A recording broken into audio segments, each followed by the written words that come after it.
Good morning and welcome to Radio Friends on Monday, November the 27th. Good to have you with us today. We turn to Dr. Michael Gardner, who is with us from MU Healthcare. Good to have you here, Thank you, Doctor. November is National Diabetes Month, and we're almost at the end of November, so you kind of squeeze it in here. But it's important to talk about diabetes and diabetes awareness.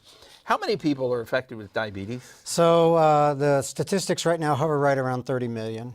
Could you have diabetes and not know it? Absolutely. It's estimated that actually about a quarter of those people have diabetes and don't know it. The good news is that's actually going down.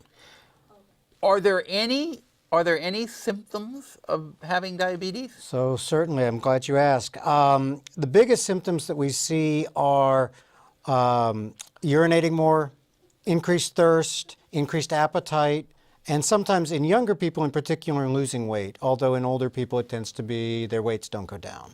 The weights don't go down? Not in the majority of adult onset diabetes or type 2 diabetes. But urinating more, that's part of getting older too. That can be. But that is one of the warning signs, is urinating more, losing weight if you're younger. Yep. And having increased thirst. Also, we look for people who are at risk because your family members, particularly first degree, like mom, dad, sister, brother, have diabetes. That is a risk factor. Having a baby, if you're a woman, having a baby over 9 pounds, or gestational diabetes can be risk factors that we would factor in, or high blood pressure. Okay. If diabetes goes untreated, what can happen? Well, it slowly takes its toll on the body, and it tends to damage nerves and blood vessels. It's one of the leading causes of heart attack, and non-traumatic amputation actually is the leading cause of non-traumatic limb loss in the U.S. Why is that? Because as you slowly damage the blood vessels and the nerves, people get injuries that they don't realize they have, and they have difficulty healing them. It's a simple test? Simple blood test. And then if you have diabetes, how is it treated?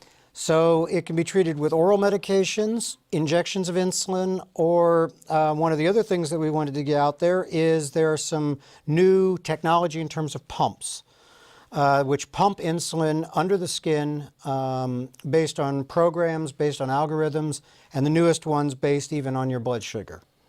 So when you say pumps under the skin, it's permanently attached to you? No, it's so that it pumps the insulin under your skin, but the device sits, you wear it on a belt or in a pouch. It's about the size of And you keep it on all the time? Mm-hmm.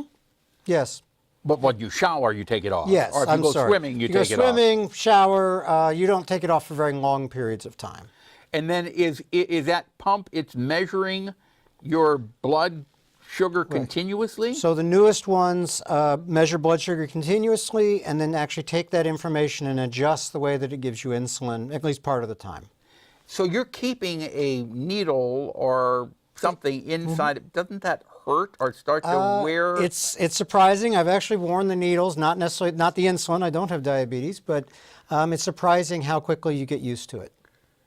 And it's just strapped onto you? It's just strapped onto you. Otherwise, you can give yourself insulin shots. Absolutely. Or you can take medication. Absolutely. As far as checking for diabetes, if you go and do a blood test, is it instantaneously that you find out? It's usually pretty quick. It's not usually instantaneous. Some offices have the ability to do it instantly, but usually it's going to be a day or two. And then what happens? Let's say if you're diagnosed with diabetes, then the next thing that's happened is Next thing is if it's type 2 diabetes, which is the most common in adults, we would prescribe some lifestyle modification. That includes vigorous exercise. We want 30 minutes a day.